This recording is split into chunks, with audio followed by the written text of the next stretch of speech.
အားလုံးပဲမင်္ဂလာပါဒီကနေ့အောင်မြူ YouTube Channel ကနေအားလုံးကိုကြိုဆိုလိုက်ပါတယ်ဒီကနေ့ကျွန်တော်ဘာအကြောင်းအရာလေးနဲ့ကျွန်တော်ကညီကိုများတွေနဲ့အတူဆွေးနွေးတိုင်ပင်ရှင်တယ်လဲဆိုတော့ဒီလာမဲ့ဒီဇင်ဘာလကြာရင်ထိုးသွားတော့မယ်ဖြစ်တဲ့ကျွန်တော်တို့ရဲ့အမာခံဖိုက်တာကြီးဖြစ်တဲ့ဂျိုရှူအာဘန်ကသူထိုးတော့မယ်အရင်တော့ဒီသူတို့ရဲ့ပွဲကသူတို့ပြောထားတာပေါ့နော်ဒီဇင်ဘာလဝက်လောက်မှထိုးဖြစ်မယ်လို့သူတို့ပြောထားတယ်သူတို့ရဲ့တည်င်းထဲမှာသူတို့ထုတ်ပြန်ထားတာပေါ့နော်ဒီဇင်ဘာလဝက်လောက်မှထိုးမယ်ဒါပေမဲ့အခုကသူတို့ကပြောင်းလိုက်ပြီချိန်လိုက်ပြီဒီ UFC custom ကပေါ့နော်သူချိန်လိုက်ပြီချိန်လိုက်တဲ့အခါမှာဒီဂျိုရှူအာဘန်နဲ့ဘန်ဒိုဂျာရဲ့ထိုးမဲ့ပွဲလေးကမကြာခင်မှာရောက်ရှိလာတော့မှာဖြစ်တယ်ဒီနေ့နဲ့ကြည့်မယ်ဆိုရင် sorry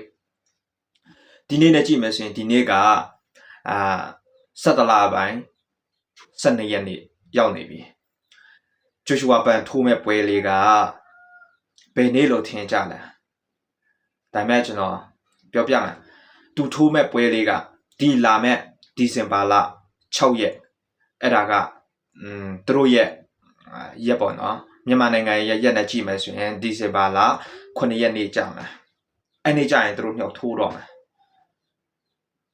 သူတို့ညှောက်ထိုးပွဲစတော့မယ်ဟို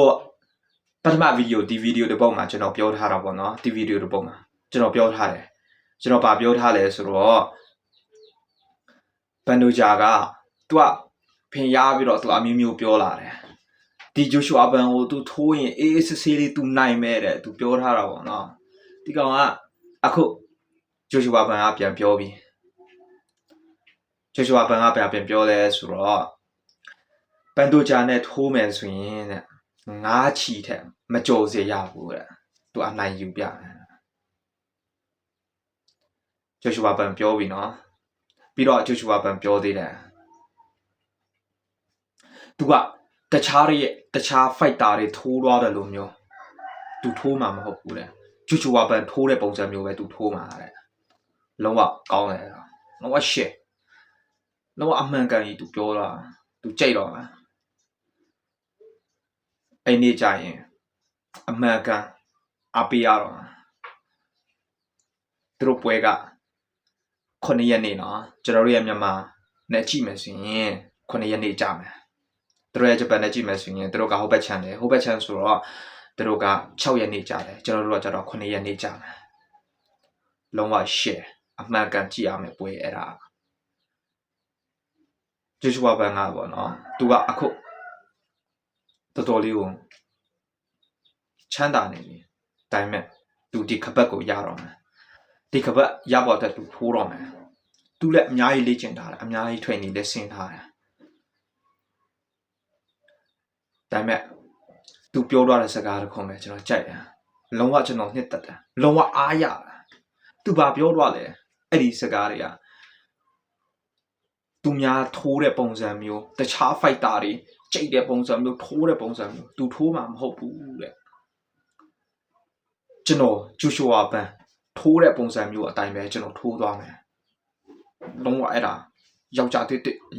တိအပြည့်နဲ့သူပြောတာဟိုဘန်ဒိုဂျာလို့မဟုတ်ပထမဗီဒီယိုမှာကျွန်တော်ပြောသွားတယ်လို့ပေါ့ဒီ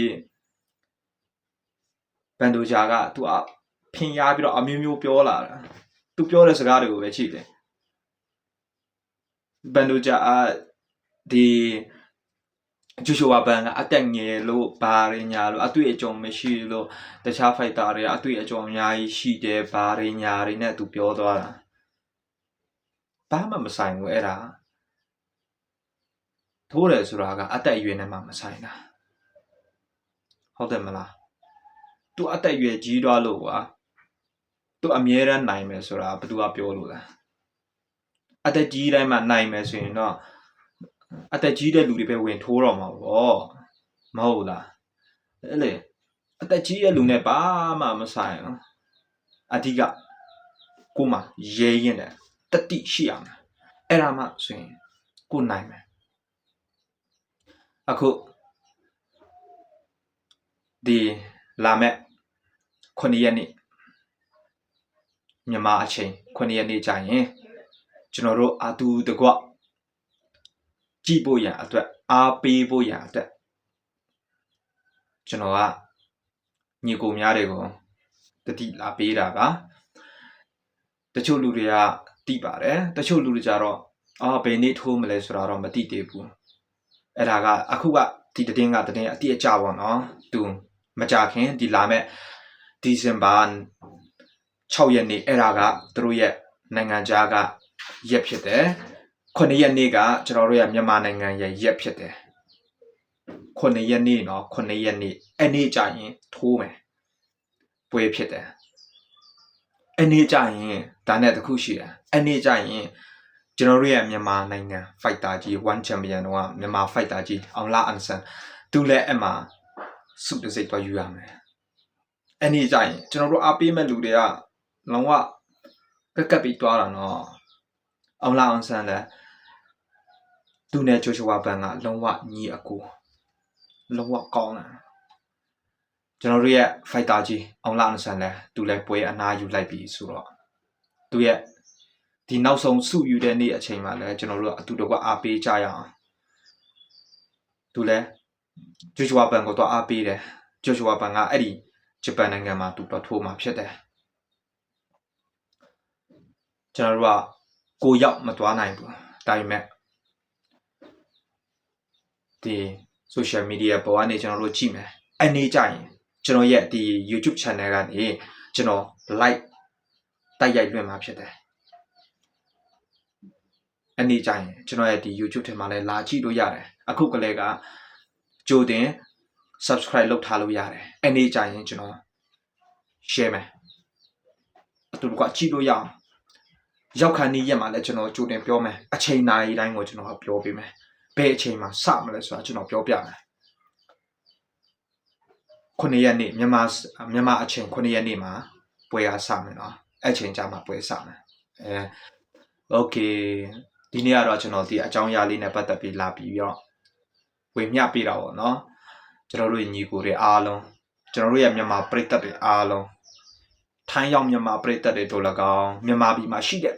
ပရိသတ်တွေတို့၎င်းနိုင်ငံခြားမှာရှိတဲ့ပရိသတ်တွေတို့၎င်းကျွန်တော်ကဒီဗီဒီယိုကလစ်အနည်းငယ်အားဖြင့်ကျွန်တော်ရဲ့လာရောက်ပြီးမျှဝေပေးချင်ပါတယ်အရောက်စီတိုင်းကိုလည်းကျေးဇူးတင်တယ်ကျွန်တော်ရဲ့ဗီဒီယိုကြည့်သွားတဲ့ညီကိုမောင်နှမအားလုံးကိုကြီးချမ်းသာခြင်းကိုကြီးချမ်းသာခြင်းဘေးရန်ရဲ့ကင်းရှင်းစွာနဲ့တွာလာလှုပ်ရှားနိုင်ပါစေလို့ကျွန်တော်ဒီလောက်နဲ့ပဲဗီဒီယိုကိုကျွန်တော်အဆုံးသတ်လိုက်ပါတယ်ကျေးဇူးတင်ပါတယ်